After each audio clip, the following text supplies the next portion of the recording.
그때는 그런 인쇄, 그래픽 디자인 인쇄까지 하는 게 많았다면 약간 브랜딩으로 넘어가려고 하는 제가 이해한 바로는 뭐 로고도 만들고 그다음에 아이덴티티 브랜딩 뭐 이런 것도 해가지고 이제 어플리케이션까지 만들고 되게 브랜딩이란 게 엄청 모든 게 다 포함되는 것 같은 느낌이더라고요. 맞아요. 그런 의미에서 브랜딩을 시작하신 거 아니면? 그죠. 근데 이 로고만 만드는 게 원래 브랜딩이 아니고 이 브랜드가 사람들에게 어떤 인식을, 메시지를 전달할 것인가를 정의를 내려서 그 정의를 함축돼서 한 게 그 심볼이라는 거가 결국에는 어떤 걸 상징하다라는 거잖아요. 그래서 브랜드 심볼이 결국에는 그 브랜드를 상징하는 그냥 아이콘인 거예요. 그냥 그 로고는 실은 브랜딩 중에 정말 그냥 집을 짜서 한 방울 나온 거 그거가 압축되긴 그런 거고, 그 브랜딩은 요거 자체를 어떤 컨셉으로 고객들에게 접근할 것인가에 대한 어떤 포지션과 뭐 여러 가지 있겠죠. 약간 브랜딩 자체의 방향이 어려운 것도 있어요. 왜냐면 추상적이잖아요. 이 보이지 않는 부분. 그래서 그 추상적인 거를 제가 조금 고민을 많이 했거든요. 왜냐면 또 저도 작은 회사고 그 커가는 동안 왜 이렇게 서로 이게 소통이 안 되지? 메시지가 전달이 안 되지? 그분들이 원하는 걸 뭐라고 설정을 어떻게 해야 될지 모르겠는 거예요.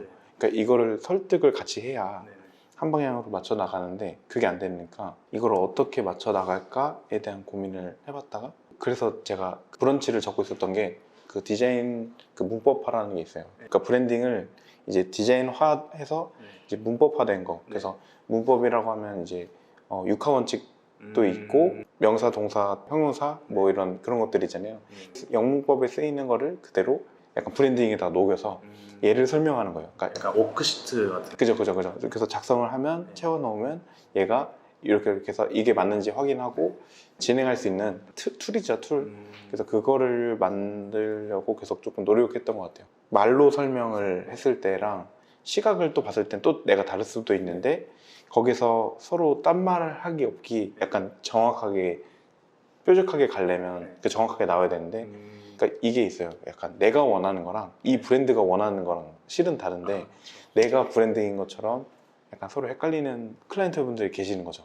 그러니까 이거를 못을 박아 놓는 게 중요하다고 생각이 들었고, 그거를 이제 대표님들 회사에 해서 다 회의를 시켜서 그러니까 한 목소리로 한 키워드가 나오게끔, 그래서 회사의 단어로 표현할 수 있는 것들을 다 약간 적어 놓게끔 이제 유도를 하는 거죠. 그러면 이제 그 키워드를 가지고 조금 더 완벽하진 않지만 그나마 조금 더 근사치에 나갈 수 있지 않을까 해가지고, 그래서 이거를 조금씩 정리를 하다가 개념 정리를 하다 보니까 그게 브런치로 정리를 해서 나온 거거든요. 그거를 막 적다 보니까 근데 이게 확실히 중요했었구나.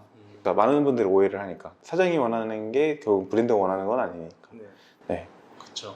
그래서 그거를 분리를 시키려고 최대한 저희도 노력을. 참 그게 어려운 것 같아요. 사장님이 원하는 게 반영이 안 되면 또 고객사는 오케이를 안 해주는데 뭐 어떻게 보면 원하는 것만 만들어줘도 되게 쉽게 오케이를 할 수 있잖아요.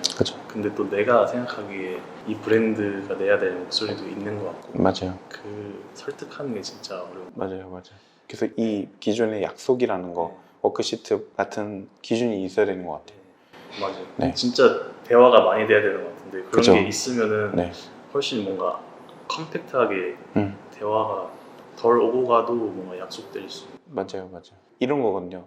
그냥 마음대로 만들어주세요 라는 거는 결국 내가 어딘가 그 점을 찍었는데 찾아보라는 의미랑 같지 않을까.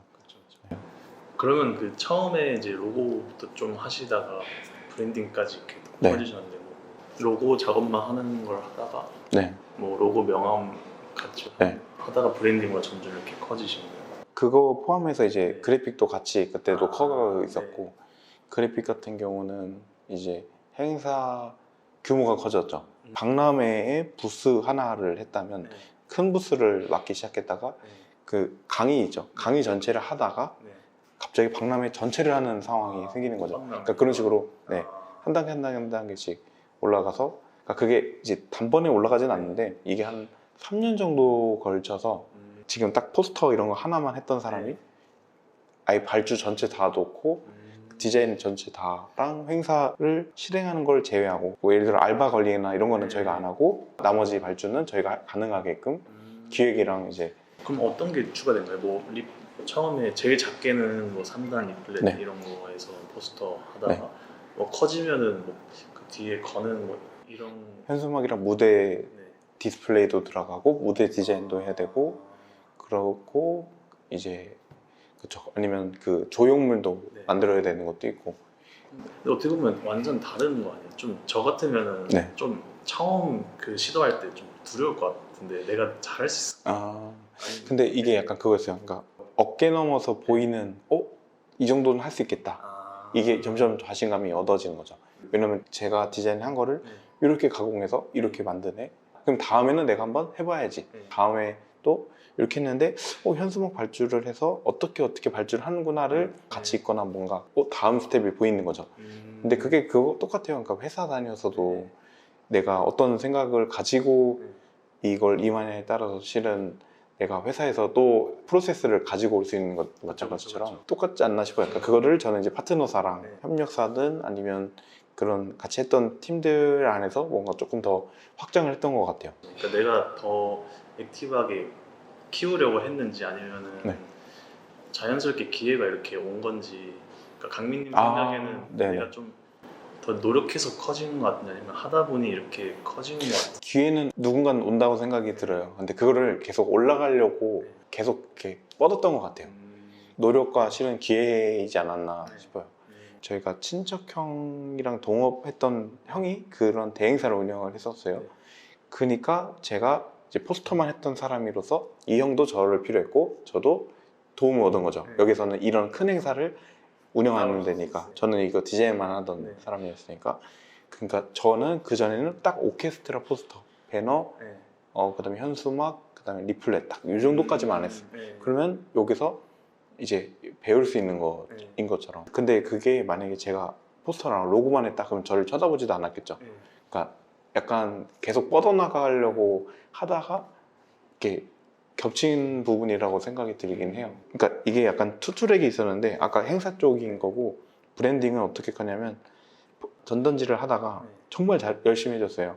그랬더니 그 프랜차이즈 쪽 본사에서 혹시 이거 누구냐고 해서 연락이 와가지고 그러니까 누구나 들었을 법한 브랜드긴 하거든요. 임시치즈 피자인데 처음에는 전단지로 하다가 현수막 하다가 배너 하다가 간판 하다가 저기 그래픽 다 들어가다가 브랜드 가이드라인 전체 만들고 갑자기 인테리어까지 간 거예요. 그러니까 그게 근데 이제 5년 정도 걸렸어요. 그러니까 다 하긴. 근데 이게 이제 조금씩 홈페이지도 했고요. 그 절차가 이제 쭉 있었다. 와, 그거 진짜. 네, 그러니까 대박이네. 제가 그 기회를 계속 만들고 그러니까 이 프랜차이즈랑은 지금은 이제 안 해요. 그러니까 이게 저는 이제 그만큼 또 성장이 됐고 이게 안 맞아요. 또 약간의 프랜차이즈가 생각보다 진짜 큰 브랜드이지 않은 이상 브랜드나 그래픽에 많이 힘을 안 쏟는 브랜드다 보니까 약간 한계가 있어요. 그래서 약간 저희도 약간 드랍을 한 거고 근데 덕분에 저희는 이 포트폴리오가 있기 때문에 다른 노년 삼계탕이랑 이런 프랜차이즈도 또 선택되는 거죠. 네, 근데 그것도 이게 그냥 단순 연결을 하고 싶어가 아니라 F&B를 만들어 놓고 있기 때문에 약간 행사 쪽이랑 이렇게 맞물리면서 사람 만나다 보면 그러니까 레이더를 많이 만들어 놓은 거죠. 부비 트랩 같은 부비 트랩을 많이 뒀다고 보면 되죠. 그럼 그 퍼널 안에 누군가 한 명은 들어올 거 아니에요. 약간 그런 느낌이었던 것 같아요. 명함이나 이런 거 엄청 많이 나눠주셨겠네요.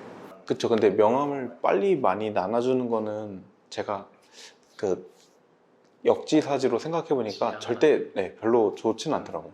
그러니까 서로 인식이 안 되고 있잖아요. 그쵸. 이 명함만 받아서 누군지를 모르고 거의 한 2~30분은 얘기해요. 그 저번에 아까 오셨을 때처럼 거의 그 정도로 그냥 오면 그냥 계속 얘기해요. 그러면 그게 그러니까 교감이 돼야 이게 서로 인지는 되니까 까먹지 않고 나중에 그래도 3개월이든 6개월이든 맞다 그분 이렇게까지는 돼야 되니까 서로. 제가 대표님 그거 서비스 한번 처음 해봤거든요. 그러니까 그런 것처럼 조금 뭔가 인지가 돼야 되는 어떤 부분이 있지 않나. 그래서 약간 네트워킹 행사 같은 데도 많이 가봤지만 300명, 200명 막 모인 데 가봤는데 큰 의미가 없더라고요. 결국에는 결국에는 한 명. 내가 만나는 사람들은 네. 3-4시간 동안 결국에는 4명, 5명밖에 못 만나요. 10명이 있든 300명이 네. 있든 네, 어차피 그렇더라고요. 생각해보니까 그래서 나중에 차라리 제가 뭐 그런 행사를 하더라도 네. 아 이거는 그냥 어떤 주제를 만들든 소규모로 해야지 네. 진솔한 대화를 나누려고 해도 네. 그 소수밖에 못 만난다는 거죠. 그쵸, 네, 그쵸. 내 옆자리밖에 안 만나고 내 옆자리만 얘기할 건데 굳이 이렇게 큰 공간을 빌려서 한 번에 해봤자 이제 서로 큰 이익을 얻는 게 없을 거다.